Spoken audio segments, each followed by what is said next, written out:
lot of our population is completely detached with the institutions that you are talking about. So when you say this classroom model system, which the Britishers imposed all over the world, one of the objectives of coming up with this classroom model system, why Britishers imposed it in all of its colonies, is was the objective of churning out slaves for running factories, the industrialization factories which British Empire was looking at.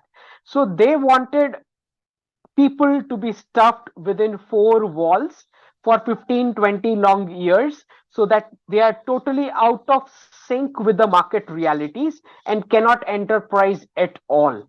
Because once you are stuffed within those four walls for 15-20 long years, and that too, if you look at the tool which is used in the classroom model, you are being told to focus on what you are not good at, if you realize the classroom model.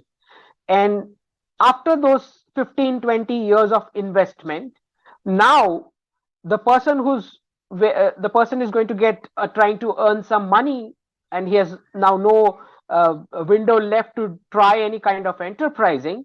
Now the company which is hiring him, for the next 30 years of his life, that the HR fellow is trying to search what he is good at. Do you see how ironical the system is? And it is going to collapse on its own, because enterprising is something which is natural, and the job model is only for those people who are unable to learn the enterprising skills, and or they are physically incapacitated in some form or the other to do some kind of enterprising. Now, this was imposed by Britishers on all its colonies with the core objective that people don't question those output of classroom, don't question the state, they don't think about independence, they don't think about individual rights.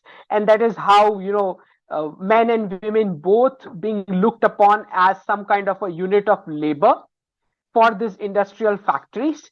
And they are, it's like a human trafficking to companies for jobs, that kind of a model. This is the British imposed model on the entire colonies world over. This is not just about India, it's about the entire world. So this is the form of education. Now, what form of education ancient India had was a Gurukul system in the Mandir campuses, where skills-based education used to happen.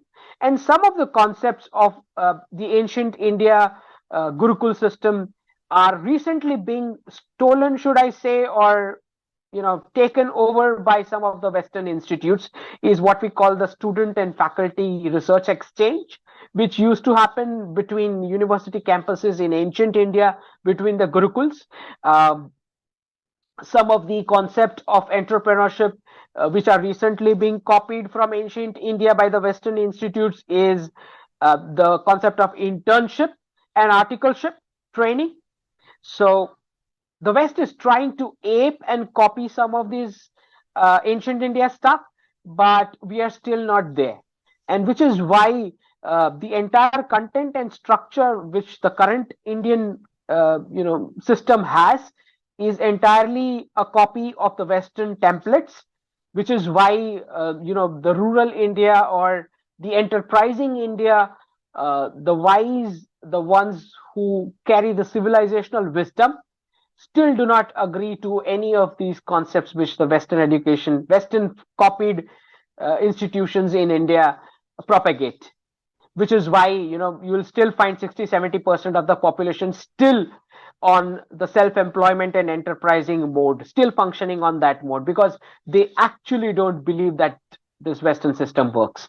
So when I see these foreign universities looking at India, trying to set up campuses in future in India, I believe a lot of the ancient India wisdom is actually going to be transported back to the West via these Ivy League institutes which are going to be established in India. It's actually going to be reversed. It's ancient India now going to tell the world, hey, what was going on was very temporary, short-minded and short-term. this is what long term looks like, this is what vision looks like, and this is what education should look like.